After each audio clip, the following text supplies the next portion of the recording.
Imagine possessing such immense emotional control that no one's words or actions could provoke you. You'd navigate life with unwavering serenity, unaffected by the surrounding turmoil. It seems like an extraordinary gift, right? Yet mastering your emotions isn't an exclusive skill for a select few. It's a capacity anyone can develop. Today we'll investigate how to avoid anger or irritation and genuinely take charge of your emotional responses, regardless of the circumstances. This isn't a quick solution. It's the mindset of an individual who governs their feelings rather than being governed by them.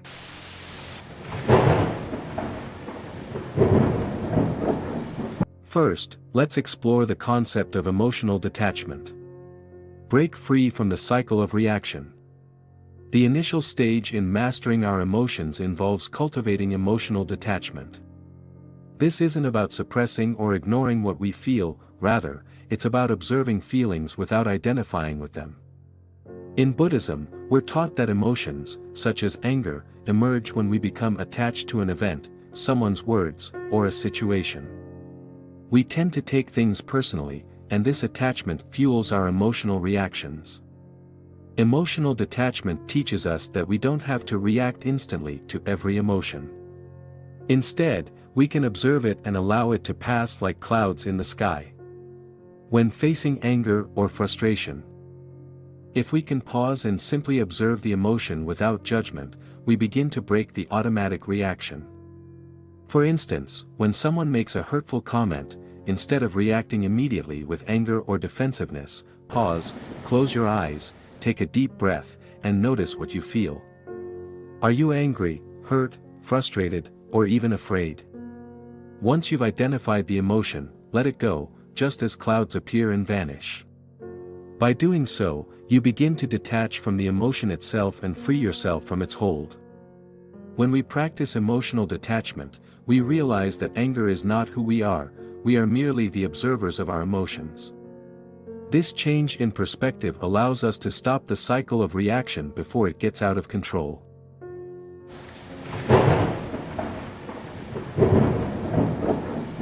Second, reprogram your mind, the what-if perspective shift. Our minds are incredibly powerful, yet we often let them lead us down unproductive thought patterns, particularly when dealing with situations that trigger anger. We may question, why did they say that, or what do they mean by that? These questions, though natural, often lead to an emotional spiral that intensifies anger and frustration. However, Buddhism teaches us that we can reprogram our minds using the power of perspective and curiosity. The what-if mindset shift is a tool that enables us to change our thinking patterns from a negative, reactive mode to one of curiosity and growth. Instead of reacting with anger, ask yourself, what if this situation is a lesson for me? Or what if this person is going through something I don't understand? These simple questions not only diffuse the intensity of our anger but also open possibilities for greater understanding, empathy, and personal growth. For example, if someone harshly criticizes you, instead of thinking, how dare they say that? Ask yourself, what if this is an opportunity for me to practice patience, or to learn something about myself? By changing your perspective, you free yourself from the impulse to react and create space for a more thoughtful and measured response. The what-if mindset encourages us to view every interaction as an opportunity to learn rather than a potential trigger for our emotions.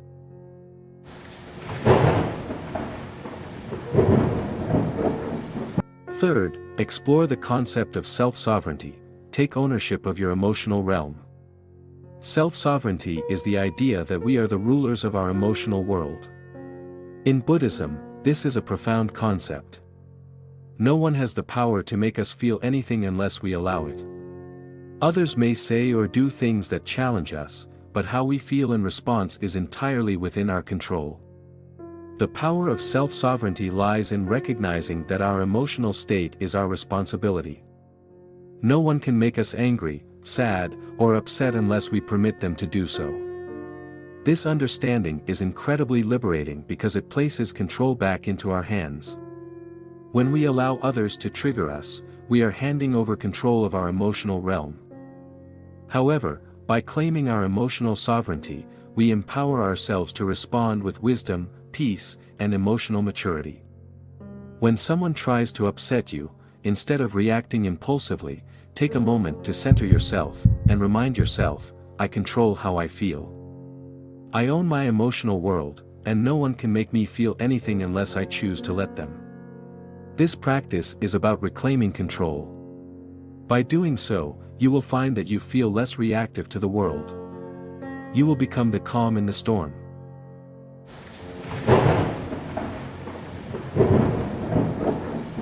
Fourth, let's delve into energy transmutation, transforming anger into high vibration power.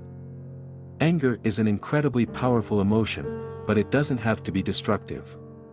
In fact, Buddhism teaches that we can transform anger into higher forms of energy, such as focus, creativity, and motivation.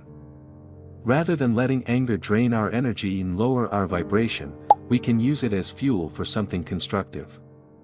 This is called energy transmutation. When we feel anger rising, instead of suppressing it or acting on it instantly, we can redirect that energy into something more positive. For instance, you might use the anger you feel to dive into a creative project or tackle a task with renewed determination. You could also use the energy to exercise, channeling it into physical movement. The key is to move the energy out of the emotional body and use it to elevate your state of being. The act of transforming anger into high vibration power doesn't mean ignoring or denying your feelings. It simply means acknowledging the emotion, feeling it fully, and then redirecting it in a way that serves your personal growth. As you continue this practice, you'll find that anger no longer has the ability to drain you. Instead, it becomes a source of fuel that propels you forward in life.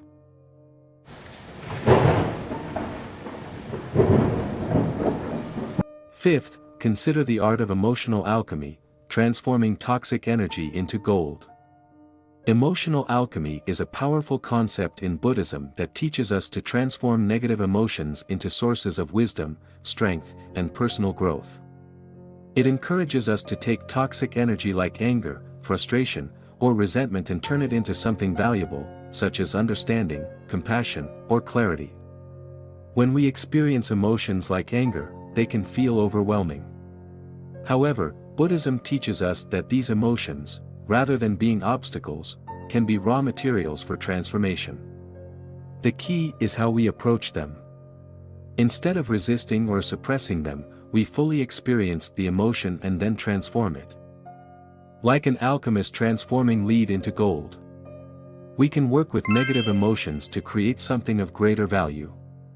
Take anger, for example. It arises when we feel wronged or misunderstood. Anger is powerful, but it's energy. If we harness that energy instead of letting it consume us, we can use it for positive change. Anger can teach us about our boundaries, our needs, and what's important to us.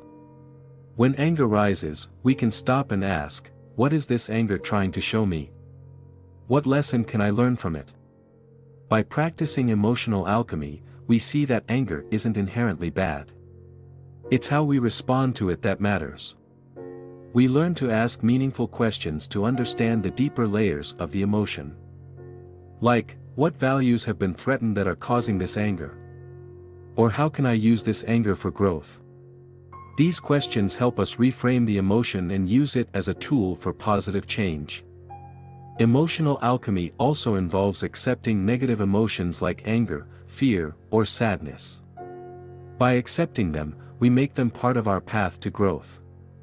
Instead of holding on to negativity, we let these emotions become opportunities for self-reflection, deeper understanding, and connection with others.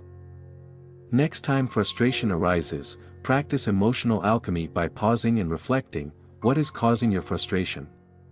Is it fear, unmet expectations, or misunderstanding? How can you reframe the situation to see the bigger picture?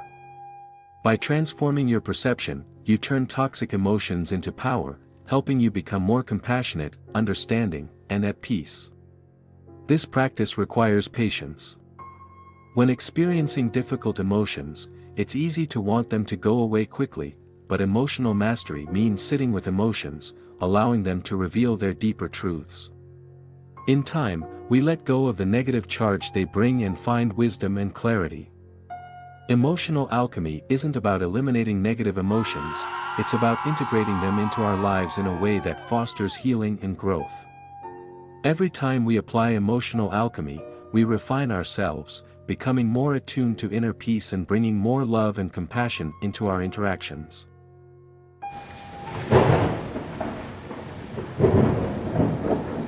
Sixth, let's explore silence as power, the mastery of non-engagement.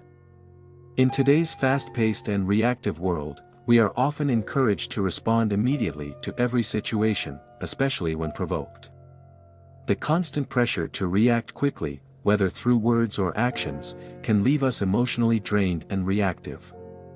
However, Buddhism teaches us the power of silence and non-engagement as a means of preserving our peace and maintaining control over our emotions.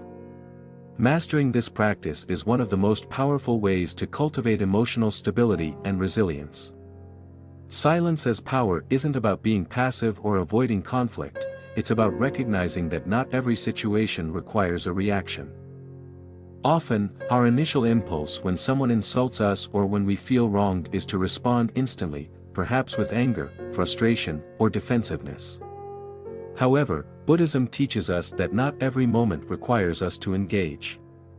By remaining silent when provoked, we create space between the stimulus, the external event or words, and our response. This pause allows us to choose a response that is thoughtful and aligned with our values, rather than one driven by impulsive emotions. One of the core aspects of this practice is understanding that we cannot control what others do or say, but we always have control over how we choose to respond. The moment we engage with negativity, whether through a sharp retort, defensive comments, or escalating an argument, we give away our emotional power. Silence, on the other hand, allows us to retain control, protect our peace, and avoid unnecessary emotional turmoil. When we choose to remain silent, we also refuse to participate in the cycle of negativity that often perpetuates conflict. Imagine, for instance, that you're in a heated conversation with someone who is upset or angry. They may raise their voice, make hurtful comments, or try to provoke you into an argument. The natural reaction might be to defend yourself, to argue back, or to try to prove your point. But what if, instead, you took a deep breath, remained silent, and chose not to engage in the exchange? By doing so, you diffuse the tension, refuse to give power to the negativity, and protect your emotional equilibrium. Silence is a way of disarming conflict, allowing the situation to dissipate without escalating further. Non-engagement is also a powerful tool for preserving our inner peace when dealing with challenging people or situations. Not everyone we meet will be kind or reasonable, and not every situation will be ideal. However, through the practice of non-engagement, we can maintain our integrity and peace regardless of the external circumstances. This doesn't mean we avoid confrontation or suppress our feelings, rather, we choose the right time and place to express ourselves, using words and actions that align with our highest self. Silence allows us to wait until we have clarity and emotional composure before responding. Silence enables us to practice mindfulness in difficult moments. Rather than reacting based on emotion, silence gives us the opportunity to become more aware of our inner state. We can pause and check in with ourselves. What are my feelings right now? Why am I feeling this way? How can I respond in a way that is true to my values? This mindfulness allows us to cultivate a deeper understanding of our emotions. And it gives us the chance to act with wisdom rather than simply reacting on impulse. By mastering silence and non-engagement, we create a mindful space in which we're no longer slaves to our emotions but instead empowered to act with intention and purpose. One of the most profound aspects of silence is its power to shift the energy in a room or situation. When everyone is talking over each other or emotions are running high, silence acts as a calm anchor in the storm. It has the ability to neutralize negativity, as people are often forced to reflect on their words and actions when faced with silence.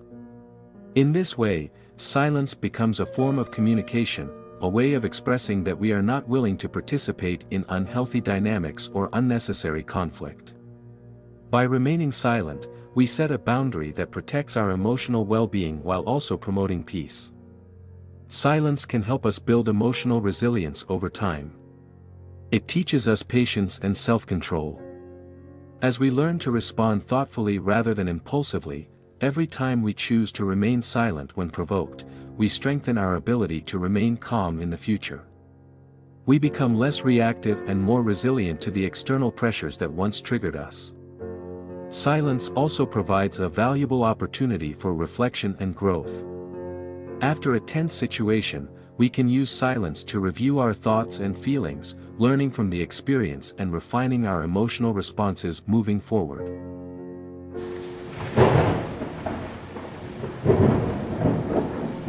Seventh, consider mastering the art of grace under pressure. Be unshakable. Mastering the art of grace under pressure is a transformative and empowering skill. It's about remaining calm, composed, and centered even when life circumstances push us to our limits. In Buddhism, this concept is known as equanimity, which refers to the mental and emotional balance that allows us to remain unshaken by external events. Whether it's dealing with conflict, facing a difficult situation, or navigating a personal crisis, grace under pressure helps us maintain our inner peace while responding thoughtfully rather than reacting impulsively. Life is full of unexpected challenges. We can't control every situation. And there will always be times when stress, frustration, or even despair seems to overwhelm us. However, what we can control is how we respond. Buddhism teaches us that we are the creators of our own experience. It's not the external events themselves that determine our emotional state but rather our responses to them. When we learn to remain graceful under pressure, we don't allow difficult circumstances to dictate how we feel or act.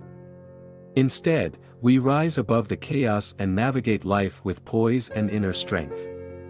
When we're faced with difficult situations, whether it's a work crisis, a disagreement with a loved one, or a personal setback, the natural human instinct is often to react. We may feel our hearts race, our minds fill with thoughts of anger or frustration, or our bodies tense up with stress. However, by practicing grace under pressure, we learn to pause and respond with wisdom rather than reacting impulsively. The first step is recognizing that emotions are temporary. They arise, peak, and pass away. By becoming aware of this, we can prevent ourselves from getting swept away in the storm of emotions. Instead of letting anger, fear, or sadness take over, we can observe these emotions and allow them to move through us without allowing them to control us. Mindfulness is a key practice that helps us master grace under pressure. By cultivating mindfulness, we become more aware of our thoughts, feelings, and bodily sensations in each moment. This awareness enables us to identify when we're about to react to a situation with anger or fear. For example, in a heated conversation or argument, when you notice yourself starting to feel defensive or upset, take a deep breath. In that brief pause, you create the space to choose a mindful response rather than letting emotions control your actions. The more you practice this, the easier it becomes to remain calm and centered, no matter what is happening around you. Grace under pressure also involves acceptance. Accepting that life is not always going to go the way we want it to. Sometimes things will go wrong, people will let us down, and challenges will arise that feel overwhelming. However, the key to maintaining grace is to accept these moments as they come, without resistance. When we resist reality, when we wish things were different than they are, we create additional suffering for ourselves. But when we accept the present moment exactly as it is, we stop fighting against what's happening and allow ourselves to respond with clarity and wisdom. Buddhism teaches that resistance to the present moment causes suffering, while acceptance brings peace. For instance, if you find yourself caught in traffic and you're running late, it's easy to become frustrated, anxious, or even angry. But instead of resisting the situation, practice acceptance. Remind yourself that the traffic is beyond your control, and getting upset won't change the outcome. By accepting the situation, you free yourself from unnecessary stress and can use the time in traffic to relax, listen to music, or even practice mindfulness. This shift in perspective allows you to maintain grace under pressure, even in situations that might seem trivial.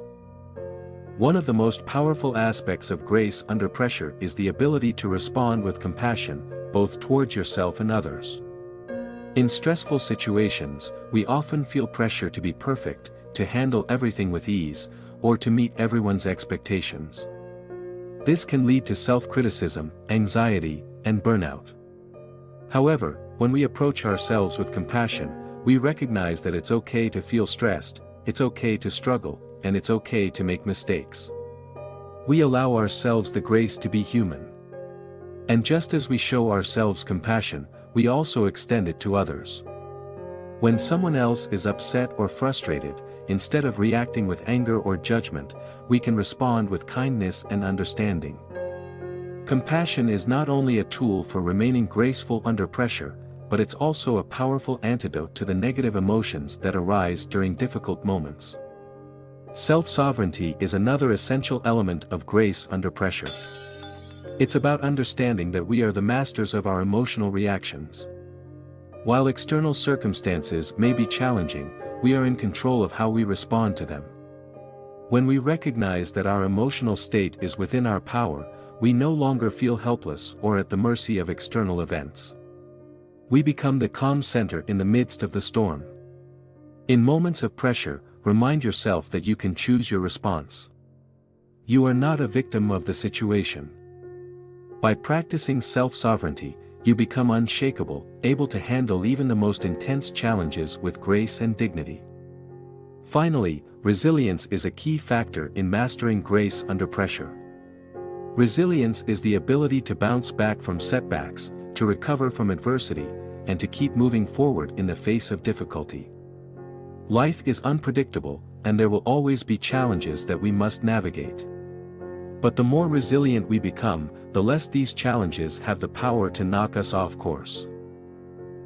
Buddhism teaches that resilience is built over time through consistent practice of mindfulness, acceptance, and equanimity. The more we practice responding with grace, the stronger our emotional resilience becomes. Here are practical steps to mastering grace under pressure. Pause and breathe. In moments of stress, take a few deep breaths. This simple act of pausing creates the space to regain your composure and respond calmly. Practice mindfulness. Regular mindfulness practice helps you become more aware of your thoughts, emotions, and physical sensations, allowing you to respond to situations with greater clarity and calmness. Accept what you can't control. Recognize what is within your control and what is not. Let go of the need to control everything, and instead, focus on how you respond to life's challenges. Respond with compassion. When faced with difficulty, treat yourself and others with kindness and understanding. Compassion helps diffuse tension and promotes a peaceful mindset. Cultivate resilience. Understand that challenges are a part of life. Rather than seeing them as roadblocks, view them as opportunities to grow stronger and more resilient. By practicing grace under pressure, you build emotional resilience, maintain inner peace, and become unshakable in the face of life's challenges. You don't have to be perfect or never feel stressed. But by choosing how you respond, you can navigate the storms of life with grace, wisdom, and strength. Anger is a natural response, but it doesn't have to control you. Through the teachings of Buddhism, we can learn to master our emotions, stay calm in any situation, and respond to life with wisdom and compassion. By cultivating emotional detachment, reprogramming our minds, and practicing non-engagement, we can transform anger into power and achieve true emotional sovereignty. Remember, emotional mastery is not about perfection, it's about progress. With each mindful step, you'll become more resilient, calm, and at peace with yourself and the world around you.